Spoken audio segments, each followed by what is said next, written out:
Shadows at Home, Healing from Generational Mental Violence. Hello, friends. Today, I want to talk about something that lingers quietly in so many American households, yet often goes unspoken. It's the kind of violence that's not visible to the eye. The violence of words, expectations, and emotional wounds that pass between parents and children, and sometimes leave scars that last a lifetime. My reason for bringing up this topic is not just clinical curiosity. It comes from lived experience and from the stories you share with me. Just last week, I received a heartfelt message from a young college student, let's call him Alex, who wrote, "Dear Professor Carter, I hope this message isn't an intrusion. Growing up, my father constantly denied me, my feelings, my achievements, sometimes even my presence. Now that I'm in college, I find myself replaying those moments over and over. Outwardly, I act like nothing's wrong, but inside, I'm deeply conflicted. It's affecting my daily life. Have you seen this before? Is there any way to heal?" Alex's question is more than just personal. It speaks to an experience that echoes across our country, across generations. Maybe the details differ. Maybe it's a mother instead of a father, a coach instead of a parent, or a teacher instead of a relative. But the emotional resonance is the same. I recognize it because I too have lived it, and perhaps you have as well. A story from my own family. Let me tell you a story, not from a textbook, but from my own past. My name is Samuel Carter. I was born and raised in the Midwest, in a small town where everyone knew each other's business. My father, George Carter, was the kind of man people respected in public. He was an intellectual, a self-taught musician, a craftsman who could build or fix just about anything. Tall, dignified, he had an air of old-world charm about him. But behind the closed doors of our house, he was different. Like many men of his generation, he carried the burdens of disappointment and frustration, dreams unfulfilled, years spent fighting just to get by. And when those dreams didn't materialize, those feelings often found their way into the fabric of our family life. I wasn't his first child. My parents lost their first two children before I was born. My older brother passed away as a baby, and my sister died young from an illness. The grief left a silent shadow over our home. My mother, Ruth, struggled for years with that pain. When she finally conceived me, it was seen almost as a miracle. 7 years later, my younger brother Michael was born, a surprise my mother never expected in her 40s. There was another twist. After my mother had me, the family who had adopted a child from her side wanted him back. My mother had grown attached, but tradition and obligation pulled him away. I was about 6 or 7 then, and this early lesson about the unpredictability of love and attachment stuck with me. In our family and in our small town, the birth of a son was celebrated. My father's brothers had only daughters. I was the lone Carter boy, the one to carry the family name, the one they pinned all their hopes and dreams on. It's not uncommon, is it? In many American families, especially in traditional or rural settings, there's an unspoken hierarchy. Sons are seen as the ones who will make something of themselves and bring pride to the family name.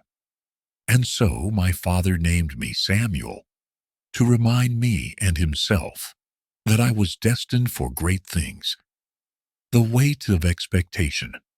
From the outside, my father was the life of the party, cracking jokes, telling stories, helping neighbors fix up their cars or paint their houses. But at home, he wore a different mask. With me and Michael, he was strict, serious, and often severe. There was no room for lightness. Even as a young boy, I was a natural jokester, always looking for a laugh or a little mischief. But humor was unwelcome at home. My father saw it as a sign of instability or immaturity. "Stop clowning around," he'd say, his face hard as stone. "You'll never amount to anything if you don't learn to be serious." Schoolwork was another battlefield.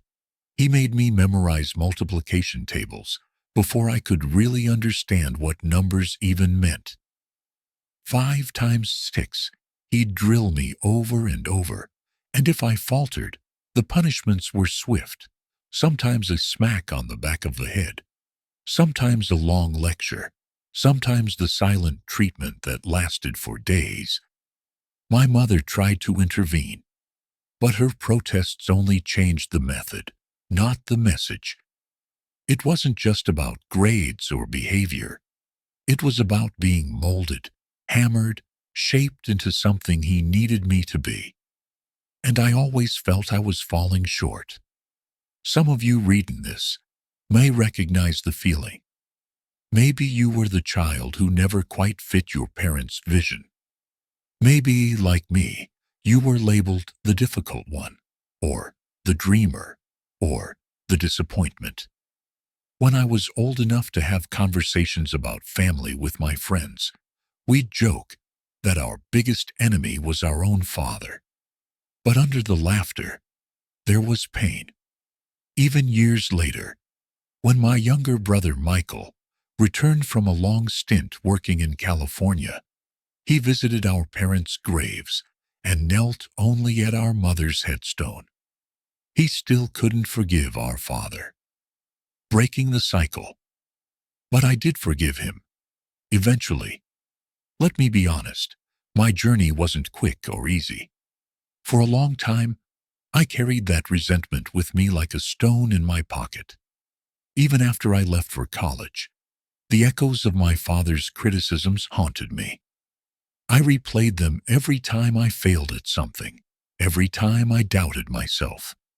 But something changed in me as I got older. I spent a few years working blue-collar jobs before starting college. I was older than most freshmen, almost 21, when I first set foot on campus. The world I saw in the working class, and later among scholars, taught me something crucial about people and about pain. The first lesson was empathy. Watching others, listening to their stories, I realized my father wasn't uniquely cruel. He was just a man struggling with his own disappointments, his own demons. In public, he could be charming and friendly. At home, the pressure to make his son succeed weighed on him, and he channeled it in the only way he knew how, through discipline, criticism, and yes, emotional violence. Second, I realized that as much as we want to be seen and loved by our parents, our self-worth cannot be built on their judgments alone. It took me years to see that my father's harsh words, "You're useless, you'll never amount to anything," were more about him than about me. He wasn't evaluating me. He was venting his own frustrations. It was liberating to see that distinction. The moment I stopped believing his accusations were true, the moment I understood that he was speaking from pain rather than truth, the healing began, the wisdom of rejection. So, to Alex, and to anyone who has felt trapped in the shadow of parental criticism, I want to say this. First, consciously deny and reject the negative and humiliating comments you've absorbed. Do not let them become your inner voice. Your father or mother may have said things that hurt deeply, but you are not obligated to carry those judgments forever. Say it out loud, if you must. I am not what my parents say about me. I am not their disappointment. I am not their failure. If you let those negative messages root themselves in your mind, they will haunt you. They'll shape your self-image, your confidence, your relationships. Refuse to let that happen. Second, recognize that much of what parents or teachers or anyone else say in anger is not true evaluation, but emotional accusation. There's a difference between constructive feedback and words thrown in the heat of the moment. A father who says, "You're never going to make it," is not delivering a verdict on your life. He's expressing his own anxiety, his own unmet needs. He's lashing out because he doesn't know how else to cope. When you can see criticism for what it really is, a reflection of another's struggle, not your own shortcomings, you can stop taking it so personally. Third, don't reinforce negative comments by obsessing over them. Sometimes, the more we try to fight against a hurtful label, the more power we give it. If someone calls you lazy, you may spend years trying to prove them wrong. But in doing so, you're still letting their voice set the agenda for your life. Let it go. You don't have to carry anyone else's baggage. Living beyond the shadow. Here's something else I learned, sometimes the hard way. Stop worrying about what others think of you. Parents, family, teachers, even friends. You can't control their judgments, and trying to do so will only weigh you down. Focus instead on living your life with authenticity and purpose. Do what you love. Follow your curiosity. Build your own standards. Time is also a healer. The farther you move from childhood, the easier it becomes to see your parents and yourself in perspective. Pain fades. Old wounds lose their sting. The best way to move forward is to immerse yourself in life. Work hard, study deeply, make friends, fall in love. Open your mind to new experiences, and you'll find the shadows of the past receding. Friendship and connection are vital. In college, one of the most healing things you can do is form deep friendships and, if it happens, fall in love. If you're a young man, don't be afraid to open your heart to a girlfriend. If you're a young woman, let yourself be loved and love in return.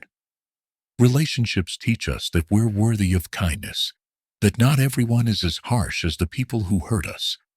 And if you're older, the advice remains: seek out warmth, not coldness.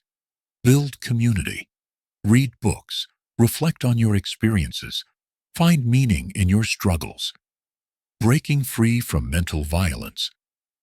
This isn't just about parents. Teachers, coaches, even peers can inflict mental violence with their words. If you've been hurt by someone in authority, a teacher who said you'd never be good at math, a coach who told you you'd never make the team, the same principles apply. Recognize that their words are not the sum total of your potential. Break free from their evaluations. Don't let them shape your self-worth. Above all, remember, face life with ease. Meet its challenges not with heaviness, but with lightness. Don't carry the baggage of old criticisms into every room you enter. Throw it off. Walk forward with a light heart.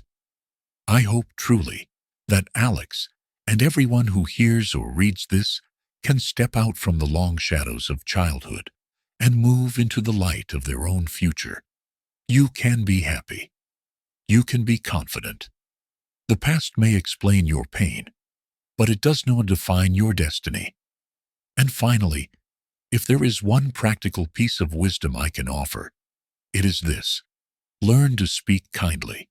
Speak well to your relatives, to your friends, to your classmates and colleagues. When you offer warmth, it is returned to you. This is the true foundation for healing, both in your own heart and in the world around you. Thank you, friends, for listening.